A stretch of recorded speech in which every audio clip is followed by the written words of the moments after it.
Welcome, Realm Walkers. My name is Kirk Comet, and I am the host of the Forging the Realm podcast, as well as the author of the Dragon Harvest universe. This is my debut novel, Demon and Witch, and in this episode, we're going to be celebrating the chaotic storytellers, the adventurers in us, the intuitive writers that pop out from time to time, and what it means to be doing discovery writing, the strengths of it, the weaknesses of it, and how I think ultimately you can craft some really wonderful stories using discovery writing. Let's get into it. To start, what is discovery writing? Well, discovery writing is in contrast to architecture writing or architectural writing, in which as an architect, you set out your plot points, you map everything out, you know all of your details before you start as best as you can. Nobody can do that perfectly. Nobody should only be able to give the first 10 points that they've listed at the end of their story. But they map out all of the fine details as best as they can, but whether that be about all of their characters, all of their geography, all of the religions, all of the cultures that they might come across, the magic systems, all of it. A true architect would do that. And then they would write the story, already knowing I'm just getting from this point to this point now. Okay, now I'm going to move from this point to this point. Cool, now I'm going to go, and you work your way down your list until eventually your story is ready to go. It's a very good way to write. As I understand it, Brandon Sanderson is an architect type of writer. He likes to know where he's going with all of it before he goes at all. And I love that. That's really healthy. I've really enjoyed his stories and I appreciate his intentionality. Discovery writing, we'll talk about some of the pitfalls of it, but certainly one of the dangers can be lacking intentionality. Discovery writing exists for us who, it's a wonderful form of writing. It sounds less legitimate, I think, but it's the kind of writing I use. And what it is just adventuring in your story. A lot of us were brought into fantasy writing specifically because we loved fantasy adventures in some form, whether that be in board games, RPGs, whether that be in video games or movies or books. We fell in love with the fantasy adventure. I've ghost written for people who didn't write in the fantasy genre, and I have to say, I didn't enjoy the writing as much. And even then, like, they're handing me architectural points, and so I'm not discovery writing really. I'm just kind of like, okay, I've got to get to this point and this point, and I could do it, but the wonder was not as much there for me as it was if I said to myself, which discovery writing doesn't mean you have no map at all. It can, but for me, I like to still know I have anchor points that have to happen in my plots. Oh, okay, like what's going to happen in the middle of this? How giving the scenes time to ebb and flow as they need, and saying to myself, like, okay, we made it to our next point. Maybe we were quicker than we thought we would be, but that's fine. As long as the story is working, that's great. We want a little bit more organic character development in our story.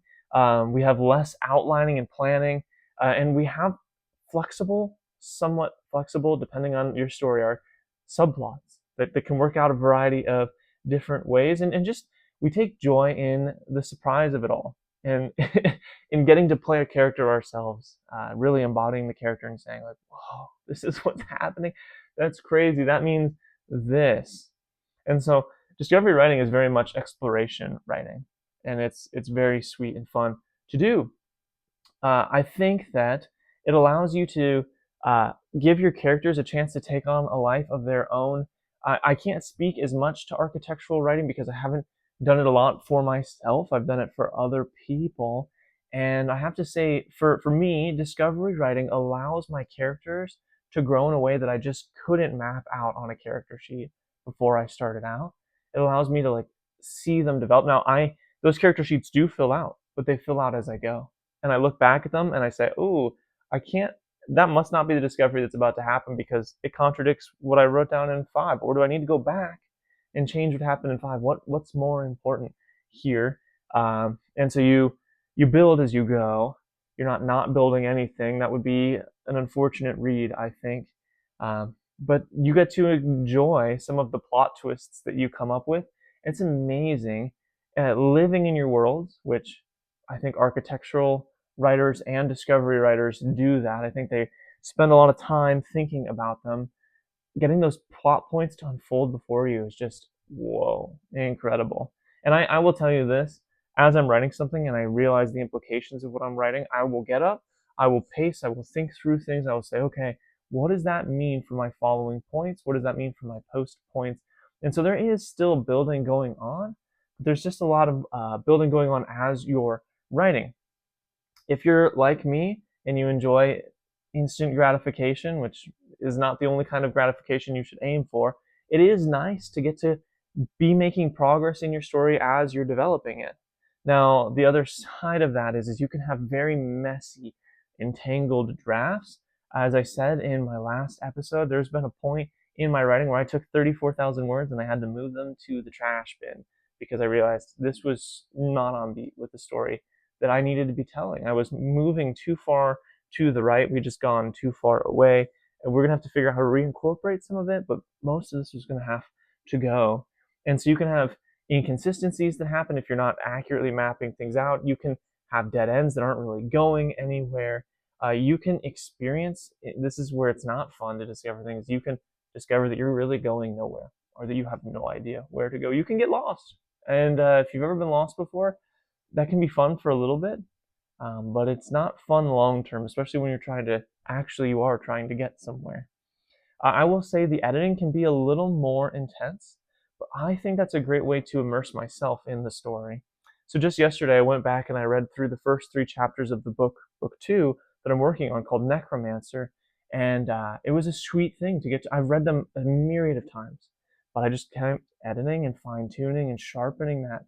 And so as I go through that and I do that and make sure I'm still on point with what I've just recently written, or seeing if I need to change what I've recently written to make sure it fits in harmony with everything, it gives me a chance to know the story better and better, and know the details of my world better and better, and honestly, just help the world feel thicker and more wonderful and more cohesive.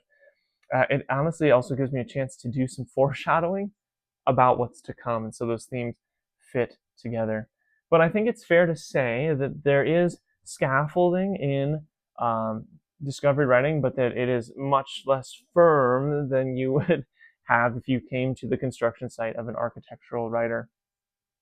And so you want to keep something. I use a journal or whatever, notes along the side, your own head if you're really focused on it, to keep track of what's going on in your story and why those things are happening, knowing where you want to get to by the end of the story, and maybe some key anchor points to make sure you don't write 60,000 words only to realize that you're in your last 20,000 and you've not met where you need to go. Don't do what I did. Don't wait so long for an anchor. Put some anchors in your story as you go. So how do you embrace this? It seems like high risk, high reward kind of thing. I think ultimately it's a personality thing. If you love it, do it. If it stresses you out badly, don't do it. That's okay. I have, again, I have tried the architectural route for people. I've had to employ that because I'm telling someone else's story, and I get it. It makes sense. But even in that, I think you need a little room for jelly in between the pieces of bread, a little a little room for bend in order to make the story fit together, because very often are our cuts accurate before we start building. And we realize, oh, actually this needs this much more space, so let's give it that. That's great. Maybe if you are an architectural writer, let us know your process. Talk to us in the comments. If you have a video, we'd love to hear about it. As for myself, I would say that creative discovery writing is really sweet and wonderful. I bring up the worst case, but I've only had to do that once. I didn't have to do that. I probably will harvest pieces of it again. I just wanted to bring the best to my story. And I knew where I wanted to go, and the change was significant enough and good enough that I wanted to make that change. Because, I believe in telling good stories. I want to tell stories that I have confidence in, that I put my heart and my soul into. And so I'm willing to make that adjustment. And I also just really love writing and having it feel like I'm playing a game. Having it feel like I'm a character in a video game or a story in that kind of way is so much fun. And it feels like I get to read my stories as much as I get to write them. So it's worth it to me. I like world building. I like world building as it contributes to the story, but that's not my first heart in it. I love the beautiful worlds and I want my characters to explore them, but I'm not as interested in filling out the details after I've gotten them mapped out, and I'm more interested in discovering them and being like, wow, that is insanely beautiful. And so I think it's worth it if that is the kind of thing you like to do, if you like to just spark things and go with it, and you're willing to do the editing for it, um, I would encourage you, it's just me, have a journal with you as you do it. Have anchor scenes, um, check in on yourself regularly and think through things, and accept rewrites as part of the process. It's not failure, it's just how you go forward. For me, I would say one of my favorite instances of discovery writing is actually with Beringer. You'll read about him in Demon and Witch. He just was an insanely cool character. I don't think even if you ask me right now, Ben, plot out his story arc, I'd be like, okay, let's see. He does this, and he does this, but there's this happening in the background, and we're not going to find out about this until then. Um, it was so cool to get to discover this character a little bit. It was very fun to get to think through, like, whoa, but this means that he's been doing this and that, and wow, that's incredible. So maybe that makes sense to you. Maybe it doesn't. Maybe it will. Check out the book. Um, but it's been so much fun to get to discover my worlds, and I would recommend you try it at some point, whether it's for a short story where you don't really know what will happen uh, until you get to the end, or something like that, or for a longer one. That's totally okay. I do want to say that discovery writing is not about being lost. It's about finding the heart of your story in the middle of it. And it's okay if your first draft is very, very messy. Everybody's first draft is messy in some way. And as we get better at writing, as we clarify for ourselves what our stories mean for us and the themes we want to hit, it's going to work itself out. Each draft will be a little bit better. I would, yeah, just one last time, encourage you to try a scene, to write a scene without much of a game plan. Maybe pick, this is point A and this is point B. This is how things will be different. Know your word count. Say, I'm going to give myself this many words to do it. If you don't know how many words, I'll say 750. I'll give one to you, and see if you like it. See if you enjoy that process.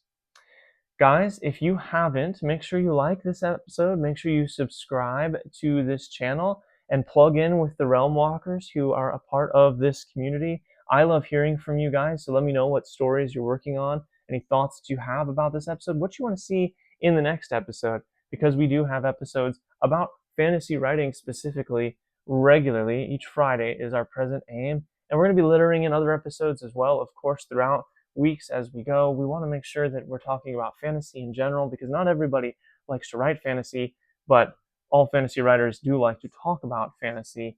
And within the middle of those things, we'll be discussing the Dragon Harvest universe, my universe, as well. Thanks so much for watching, and I will see you in the next one. Bye.